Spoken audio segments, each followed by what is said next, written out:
Welcome to Brewsers, a podcast about beer, coffee, booze, and bruisers. I am your host, Rody John, and today we talk to Jeremy Reynolds from 903 Brewers in Sherman, Texas.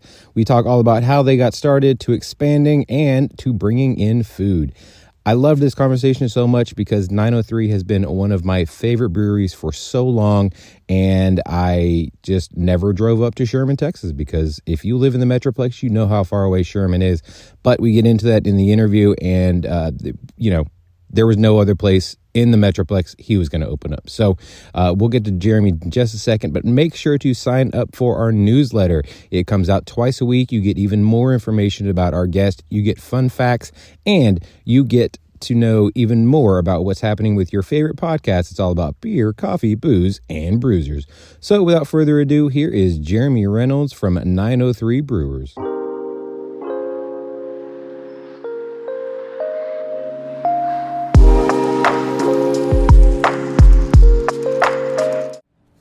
I'm here with Jeremy Reynolds with 903 Brewers. How are you doing today, sir? Very good. So we are at your absolutely wonderful establishment here in Sherman, Texas. I've been a fan of you guys for, I think, as long as I can remember. I think I just picked up one of your beers randomly, and I was like, okay, we'll try this out, because I'm a fat kid who loves stouts with big flavors. So I had one. I was like, yep, everything. And then everything I've had since then was absolutely amazing. So, but you're up here all the way in Sherman, Texas, which from the Metroplex can be an hour, hour and a half, depending on where you are. But you are, so let's tell your story of who you are and your connection to the city. Yeah. So, I am one of the brewers and the founders of 903 Brewers. My wife Natalie and I run it together, and we're both from Sherman. Natalie's the second generation Shermanite. That's what we're going to call it, right? And I'm a fifth. Wow. And so, our roots go back here. Which, what's really cool is my granddad, or my great granddad, had a gas station on the corner of what would be Highway 75 and Travis. There's a Burger King there now. And the other day, my great aunt had given us their original cash register, and there's a picture in front of him in front of the store. So, like the entrepreneurship that my family has and the roots that we have in Sherman, yeah. it goes way back, right? And so it was neat to see that picture. But we because everybody goes, what made you move to Sherman and start a craft brewery? I was like, I didn't move here. I was born here. Right? I was already here. And we absolutely love this town, and we wouldn't want to live or raise our kids in anywhere else. Right. We love Sherman. So I always talk about, when I talk to other breweries in the Metroplex, about how the Metroplex is not getting smaller, it's only getting bigger. The furthest west we're thinking about going is maybe Weatherford, and then the furthest east is Rockwall. Mm-hmm. And then south is a blurred line of, Burleson, or I think Waco at some point will probably also be part of North Texas. And I always say that Sherman is like the top, right, because we're like 30 minutes away from the border of Oklahoma. So at some point, Oklahoma will be connected or be part of North Texas. So considering you were raised here, and like you said, you're a fifth generation Shermanite, how do you feel when you see the rest of the Metroplex catching up to where you guys are now? It's exciting, because with that comes nicer things, nicer grocery stores, nicer healthcare, nicer hospitals, better doctors, and all those things. But, I always tell the story of, like, as a kid, I remember at night I could look up and see stars. Yeah. And, now you can't see them. No, and light pollution is a real thing. Yes, and it is really, some days you can, some days it's, like, just perfect. But, the dad inside of me, I hate that for my kids, that they're not going to live in a small community forever, because we're still small. But the business person in me is super excited. Of course. We're excited of all these people from Dallas moving up. We're excited of people from California moving over to Texas, because, these people are already into craft beer. They know what craft beer is, and they're people that have money and they're willing to spend it and give it to us. Yeah. And as an entrepreneur, that's what we want. We want people with money and want to spend it with us, right? And so we love the growth. But the only downside to it, we were chatting earlier, is just traffic. I could get all around town in 10 minutes. And now it's 30, right? So you have to budget. My kids live. We live in south part of Sherman, but one kid goes to the north part of Sherman, and the other kid goes to the south part of Sherman. And, for me to leave my house and take my kids to school and get back home, it's an hour. Wow. Yeah. So, I'm usually making phone calls, juggling, and doing everything that I can do in the morning while I'm taking them to school. Right. It takes that long to get around town. Right.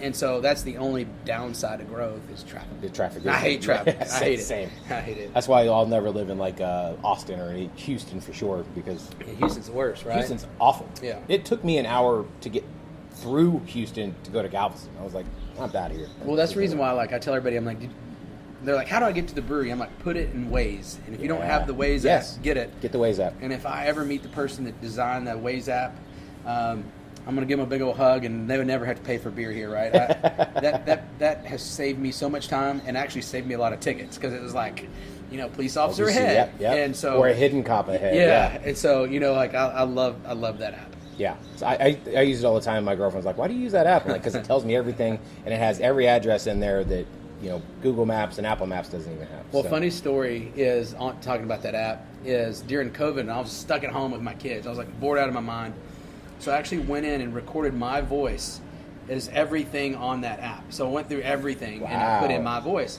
I was so pumped. I get in my car and I put it in, and I was gonna trick my wife, right? And it didn't work, and I was like,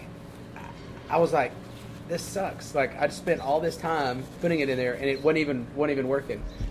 2 years later, my phone updates, and I put in Waze, and it was my voice. I was like, how did this happen, right?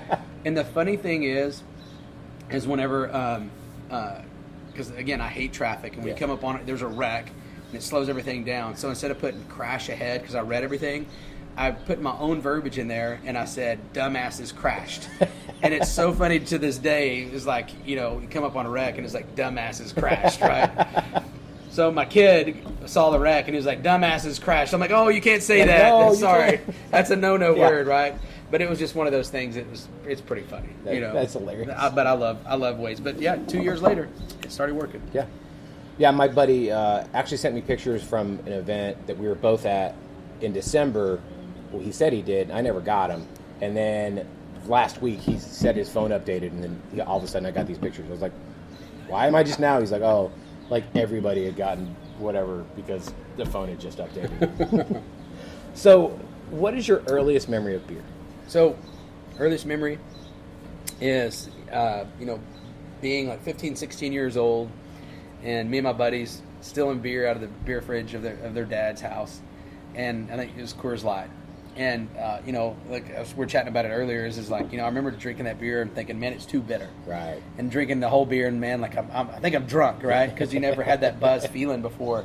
But, that was my first beer, was Coors Light. And wasn't a fan, but I didn't know I'd never had beer before, right? And so, but yeah, that was my first beer, 15, 16 years old. Jeez. I was a late bloomer. Everybody else was drinking beer way before that.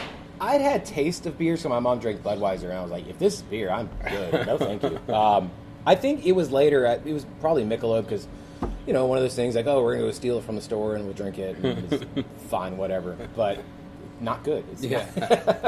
So what was your first gateway craft beer that you were like, oh, okay, I can start really getting into these beer situations? Blue Moon was that kind of first experience out of just drinking like a Coors Light or Miller Lite. And it was like, what's this beer, right? Super cloudy. They're serving orange on it.